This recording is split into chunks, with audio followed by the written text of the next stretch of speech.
नमस्कार दोस्तों। स्वागत है आपका हमारे YouTube चैनल पे। तो चलिए बिना समय गंवाए आज की कहानी शुरू करते हैं। सुनैना और सुरेखा ये दोनों देवरानी जेठानी थी। जेठानी सुनैना नौकरी भी करती थी और देवरानी सुरेखा ये घर संभालती। उनका परिवार बहुत बड़ा था। सास ससुर और उन दोनों के बच्चे कुल मिलाकर 10 लोग घर में रहते। और अब बहुत साल बाद उनकी बुआ सास अपने भाई के घर रहने आई थी। सुबह उठने के बाद बुआ सास ने देखा कि सुनैना फटाफट अपने काम कर रही थी। सुरेखा ने नाश्ता बनाया और वो नाश्ता सुनैना ने सबको परोसा। उसके बाद सुनैना ने अपना टिफिन पैक किया और वो काम पर निकल गई। सुरेखा ने वापस दोपहर का खाना तैयार किया और थोड़ा वक्त अपनी सास और बुआ सास के साथ बैठी रही। बुआ सास से रहा नहीं गया। उन्होंने सुरेखा को पूछा, छोटी बहू, तुम्हारी जेठानी तुझ पर बहुत हुक्म चलाती है। सुबह से देख रही हूँ रसोई घर में अकेले ही काम करती हो और वो महारानी दिखावा करने के लिए नाश्ता परोस रही थी, जैसे कि उसी ने नाश्ता बनाया हो। यह सुनने के बाद सुरेखा ने बुआ सास की तरफ देखा और बोली, बुआ सास जी, ऐसा कुछ नहीं है। सुनैना दीदी बहुत अच्छी हैं। बुआ सास बोली, तुम बहुत भोली हो सुरेखा। मुझे सब समझ में आता है। मेरे बाल धूप में सफ़ेद नहीं हुए।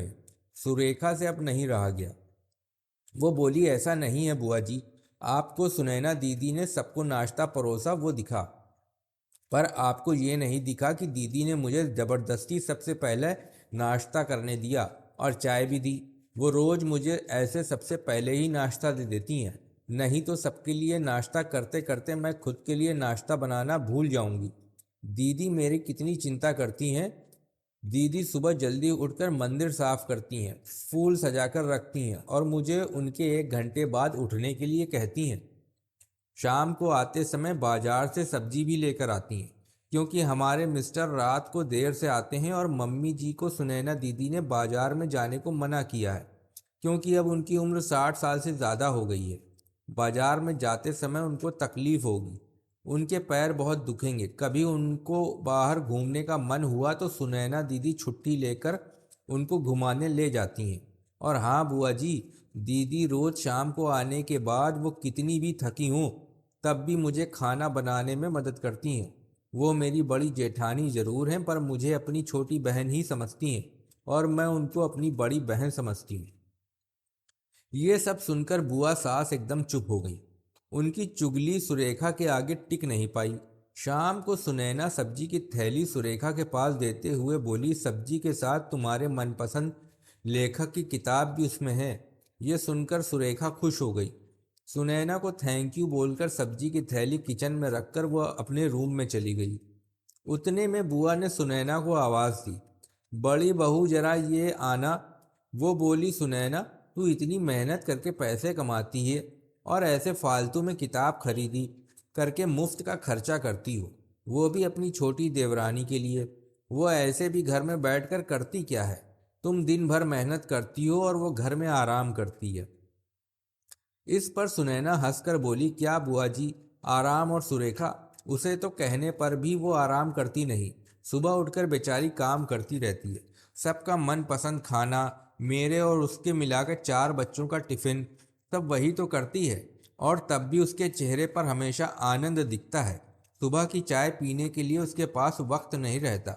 दोपहर को जब बच्चे घर आते हैं तो उनका खाना, होमवर्क सब वही देखती है। इसलिए मुझे बच्चों का टेंशन नहीं है और इसलिए ही मैं ऑफिस में मन लगाकर काम कर पाती हूँ। कुछ दिन पहले ही मुझे प्रमोशन मिला है।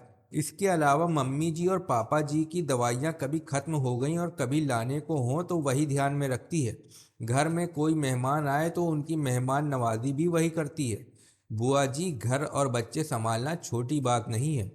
इतना सब सुनकर बुआ जी उनकी तो बोलती ही बंद हो गई। सुनैना कभी कोई शिकायत नहीं करती है, वो सब काम कर लेती है। वो सिर्फ पढ़ना पसंद करती है। फिर मैं मेरी छोटी बहन के लिए इतना नहीं कर सकती? मैं नहीं करूँगी तो फिर कौन करेगा? इतना बोलकर सुनैना अपने रूम में चली गई। ये सब बोलना सुनैना की सास पीछे खड़े होकर सुन रही थी। वो बुआ के पास आईं और बोली, जीजी, ये दोनों देवरानी जेठानी जरूर हैं, लेकिन उनका रिश्ता दो सगी बहनों से ज़्यादा पक्का है। मेरे घर की मजबूत दीवारें हैं ये दोनों।